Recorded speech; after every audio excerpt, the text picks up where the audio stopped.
बिस्मिल्लाहिर्रहमानिर्रहीम।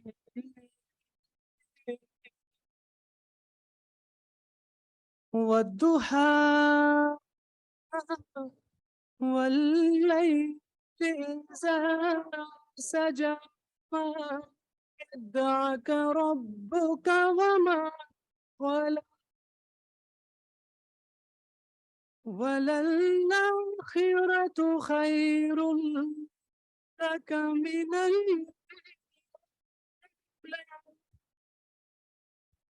वलसौफ युअतीक रब्बुक फतरदा।